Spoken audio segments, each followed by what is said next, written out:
All right, so this is the first impressions video of this watch.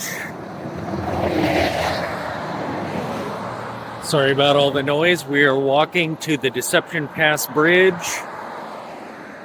This is, I think, our third year here. So I'm going to be wearing this, seeing how the G-Shock does camping. Of course it's going to do well. It's a G-Shock. I mean, seriously. All right, I'll get some more footage up here.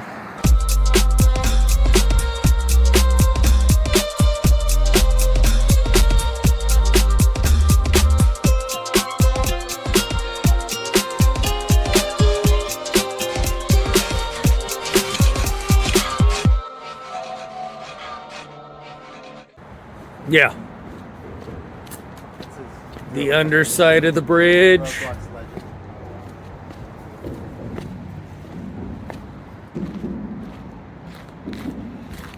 We get some shots of it down here.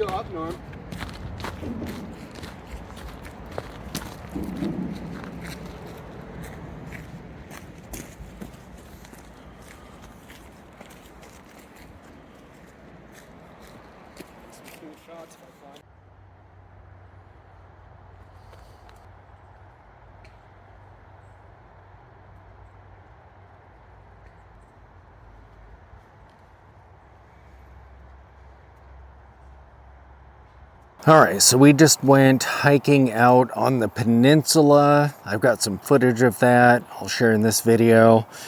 And I was wearing this G-Shock.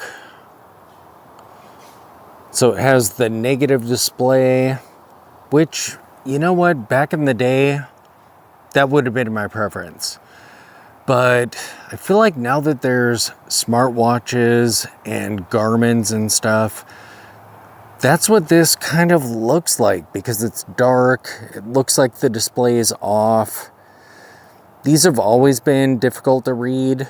When it's dark, it's not a problem because you have the light, so you can hit the light up display. But with all these smartphones and stuff, that's what it looks like. It looks like I'm wearing just a smartwatch. So I feel like I'm less of a fan of the negative displays because of that. The current state of technology or whatever.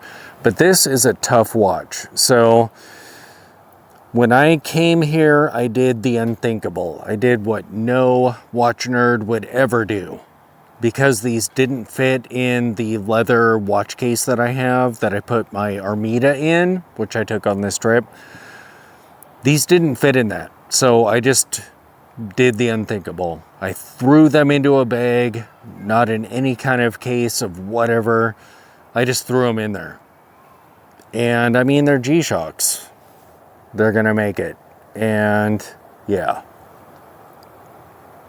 Absolutely invincible.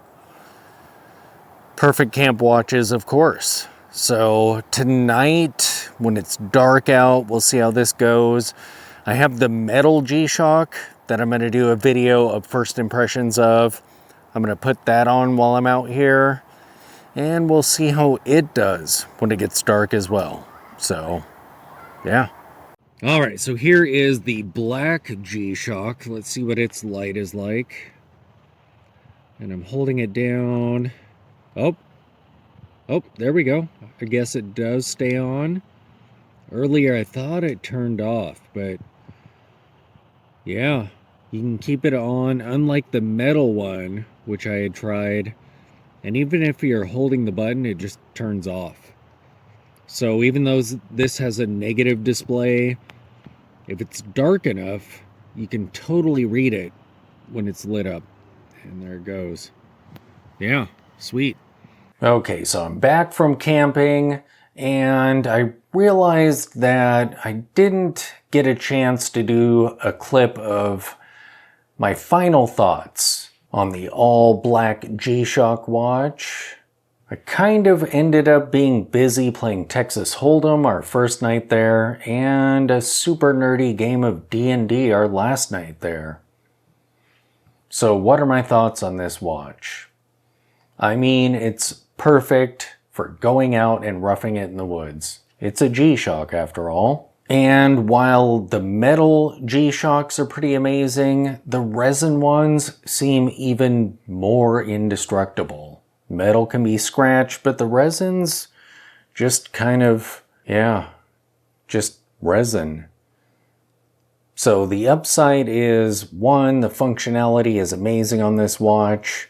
If you're holding down the light button, it stays on as long as you're pressing it, which is great if you're trying to do stuff other than simply tell the time.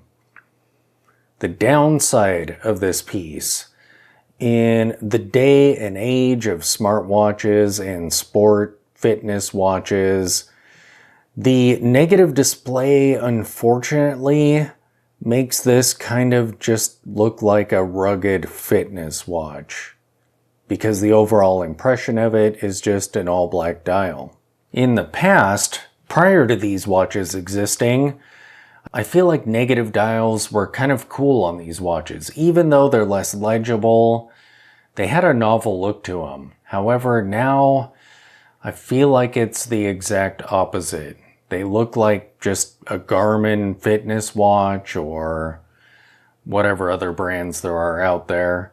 And I feel like it would look much cooler with just a standard display, so it actually looks like a watch.